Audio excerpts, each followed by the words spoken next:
আমার পথের কাটা হয়ে আজ কেউ নেই।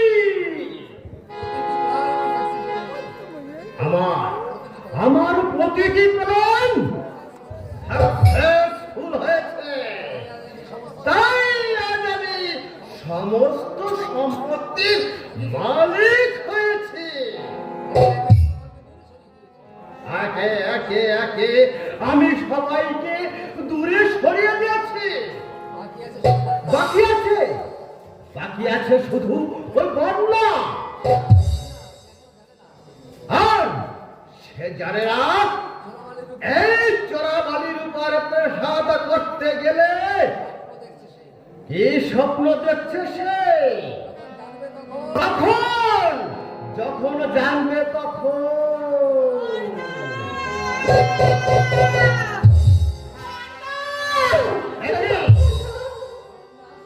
আনন্দা, হঠাৎ তুই চলে এলি যে? বিশেষ বিপদে পড়ে আমি তোমার কাছে ছুটে আসতে বাধ্য হয়েছি বর্দা। তুমি তো জানো, তোমাকে তো চিঠি দিয়ে সবকিছু জানিয়েছি। ওই অতনুর অসুখের কথা, তাই তো? হ্যাঁ, লিভার অ্যাবসেসের যন্ত্রণায় সে যে 3 রাতে মৃত্যু যন্ত্রণা ভোগ করছে। অপারেশন ছাড়া আর কোনো উপায় নেই। তাতে অনেক টাকা দরকার। টাকা তুমি আমাকে সাহায্য করো বর্দা, তুমি আমাকে কিছু টাকা দাও। কি বললে? একটা মাতাল চরিত্র হেডে মানুষকে আমি টাকা দেব? বর্দা, কেন দেবে না? সে যে তোমারই অরণ্যের স্বামী।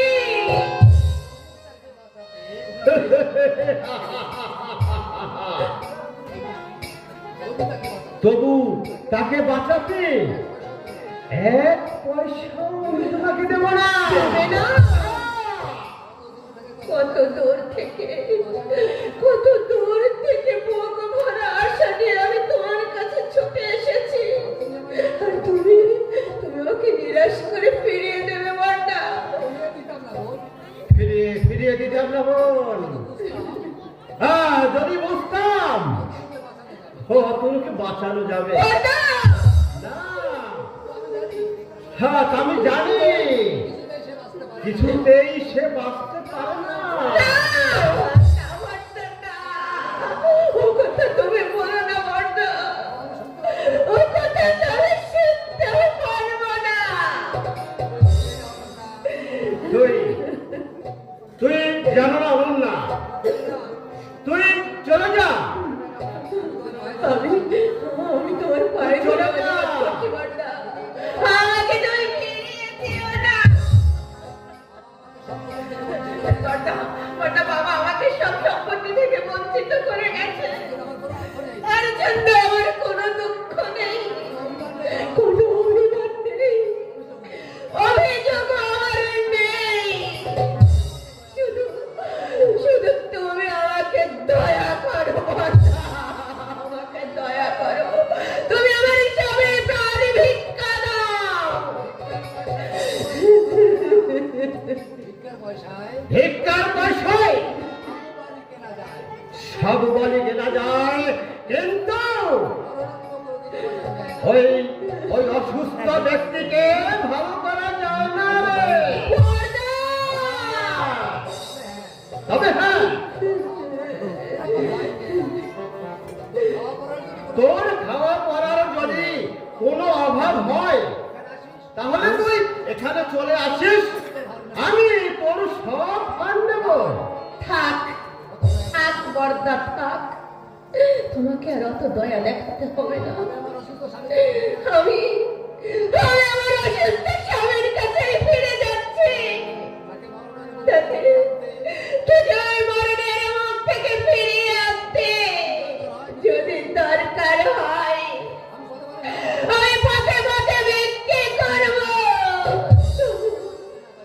তাতেও যদি আমি তাকে বাঁচাতে না পারি তাহলে বিধবা হওয়ার আগে আমি নিজে নিজেকে আত্মহত্যা করবো বর্দা। তোমার আমি আর করে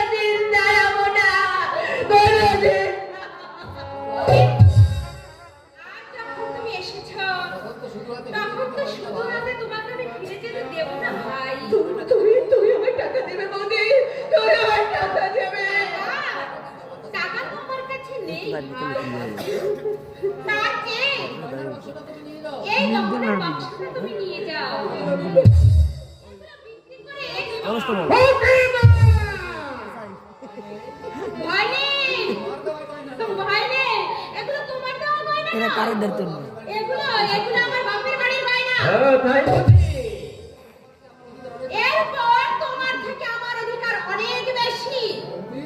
বৌদি, ভাই, আমার সবাইকে বাঁচাতে তুমি তোমার বাপের বাড়ির দেওয়া গয়না। দাদু আডো খালি হয়েছে ভাই, এগুলো তো সিন্ধুকেই পড়ে থাকতো।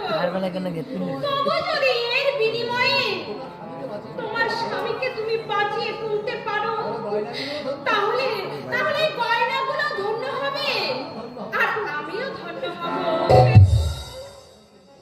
কোনো কিন্তু নয় বোন, কোনো কিন্তু নয়। নাও নাও, এগুলো তুমি ধরো। ঠিক আছে, স্বামী শ্রেষ্ঠ সম্পদ, তার প্রাণ বাঁচাতে লজ্জা, সংকোচ, ঘৃণা সব কিছু দূরে সরিয়ে দিতে হয়।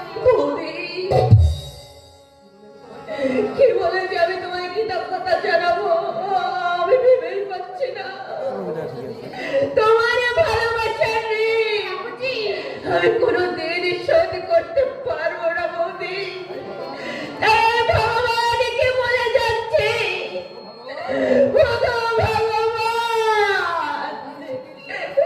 আমার বৌদির শীতের সিঁদুর যেন চিরোজ্জ্বল অক্ষয় থাকে, চিরোজ্জ্বল থাকে, চিরোজ্জ্বল। শুনলে শুনলে তুমি? একটু আগে যে বোনকে তুমি অপমান করে তাড়িয়ে দিচ্ছিলে, সেই বোনই তোমাকে দীর্ঘায়ু কামনা করে গেল। এত এত অর্থ তোমার হয়েছে, তুমি তুমি আমারই সামনে ওই গয়নাগুলো সব দিয়ে দিলে। ও, এই তুমি রাগ করেছো? তা আগে বললেই হতো। তাহলে কিছুতেই আমি অতগুলো গয়না দিতাম না। আর যাক, ভুল যখন হয়ে গেছে তখন তার করার কিছু নেই।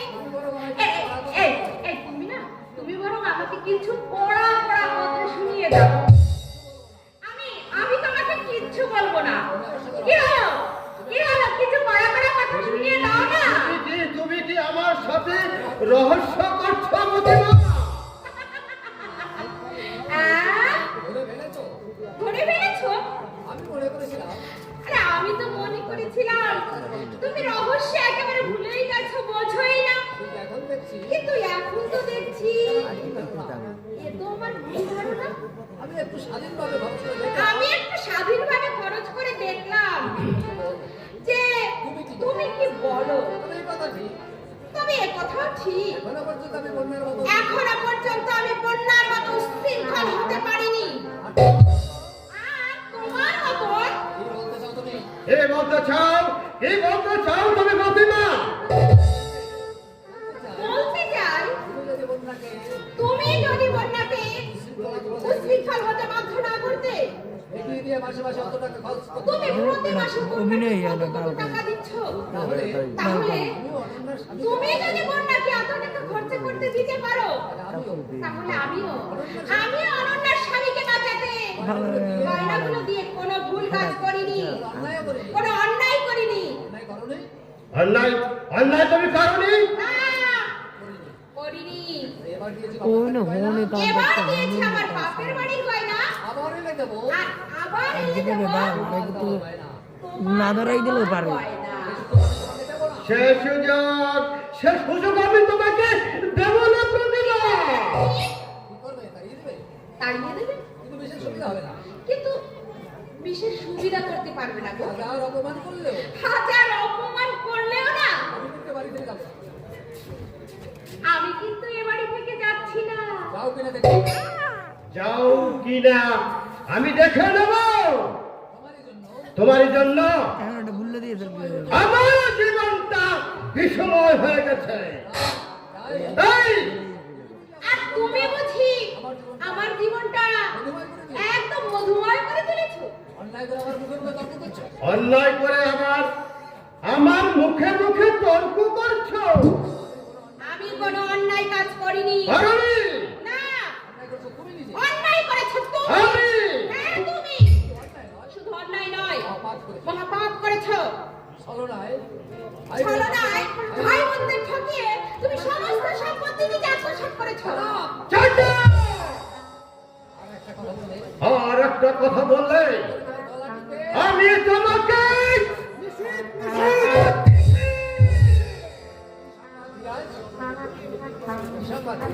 এই এ সংবাদ ফেরাও। অমূল্য গাঙ্গুলি এই মাত্র রূপনগর থেকে ফিরে গেছে। ইনকাম ট্যাক্স অফিসার 4,000 টাকা রিফিউজ করেছে। আছে 5,000 টাকা রিফিউজ করেছে। শুধু তাই নয়, সমস্ত খাতাপত্র ইনকাম ট্যাক্স অফিসে আটক রেখেছে। ও কি করেছিস সারা দিন ধরে? এই নকল খাতাগুলোকে তুই ঠিক মতন তৈরি করিসনি। আমি এর জন্য অমূল্য বাবুর কাছে কৈফিয়ত চেয়েছিলাম। কি বললেন তিনি? বললেন হঠাৎ যে এরকম একটা কিছু হয়ে যাবে তিনি ভাবতেও পারিনি। হ্যাঁ, তার ভাবতে না পারার জন্য আমাকে 25 লক্ষ টাকা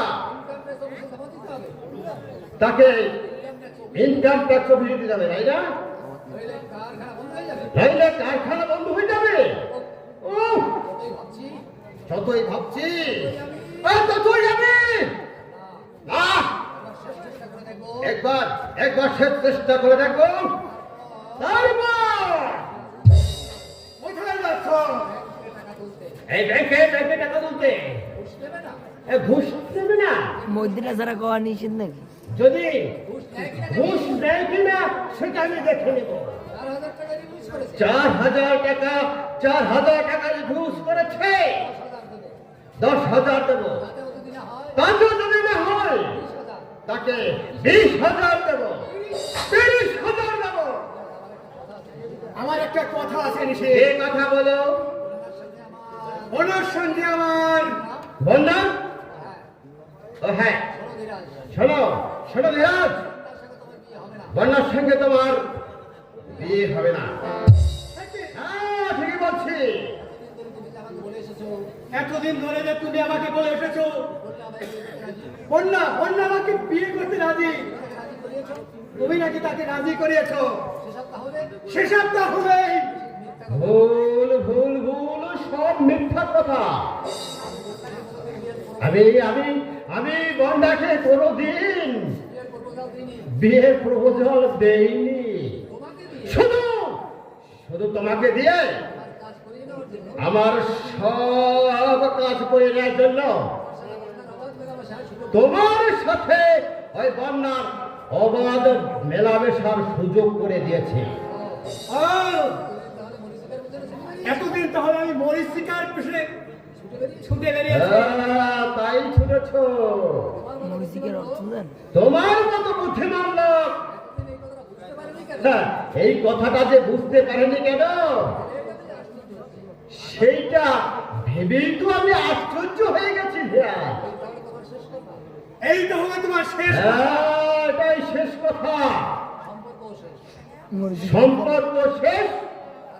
কারণ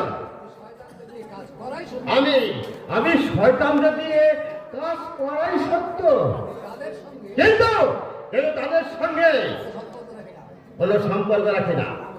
যাও, তুমি যাও, চলে যাও ধীরাজ, চলে যাও। আর কোনোদিন এই বাড়িতে যেন তোমার পা দেখি না।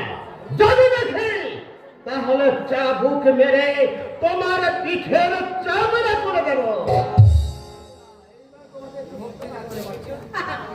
এইবার না এইবার তোমাকে আমি একটু ভক্তি না করে পারছি না। সত্যি এতদিনে তুমি একটা কাজের মতন কাজ করেছো। প্রতিভা দুঃখ করো না, দুঃখ করো না দাদা, দুঃখ করো না। এ হবে আমি আগে থেকেই জানতাম। মরিচিকার মায়া মানুষকে শুধু টেনে নিয়ে যায়, কিন্তু তার পিপাসা কখনো দূর করতে পারে না। তুমি তুমি অনেক উপরে উঠতে গিয়েছিলে, তাই পড়ে গিয়ে হাত পা ভেঙে দা হয়ে গেছে। যাও, এখন যাও, নইলে আবার হয়তো তোমাকে অপমান করবে। আচ্ছা আমি যাচ্ছি, তবে কথাটা আমার মনে থাকে।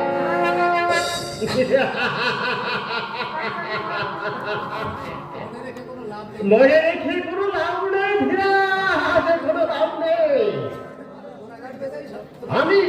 আমি গোড়াঘাট থেকেই সব বেঁধে এটার গলা ফেসে ছিল।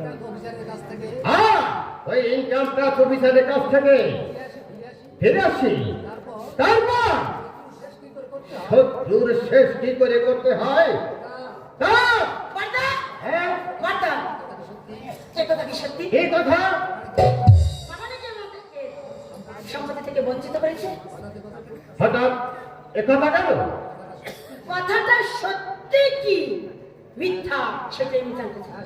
হ্যাঁ হ্যাঁ, তুমি যা শুনেছ সবই সত্যি। সত্যি? হ্যাঁ, তাহলে কেন এতদিন তুমি এই কথা আমাদের গোপন করেছিলে? আর কেনই বাবুলের সঙ্গে কেন আমাকে জানানো হয়নি?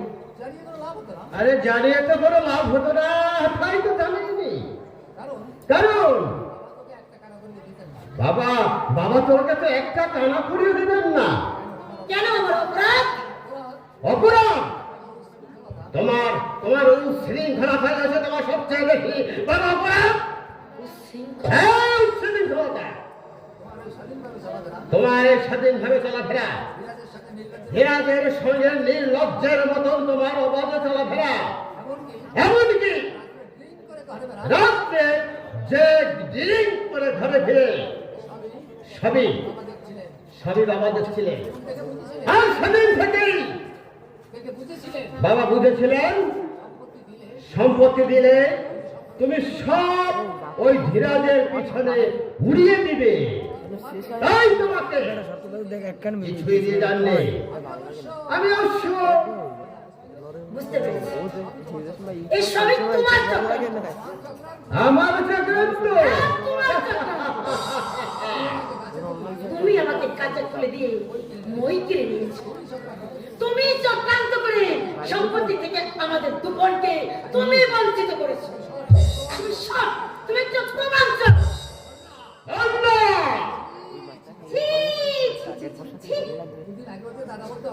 দুদিন আগেও যে দাদা বলতে অজ্ঞান ছিল, সে দাদার কথা বেদ বাক্য বলে মনে করতো। আজ আবার তাকে তুমি গাল দিচ্ছ? গাল দেবো না। চক্রান্ত করেছে, আমাদের ফাঁকি দিয়েছে, তাকে কি মাথায় করে না? সেই তুমি বুঝলে ঠাকুরজি, তবে বড্ড দেরি করে বুঝলে।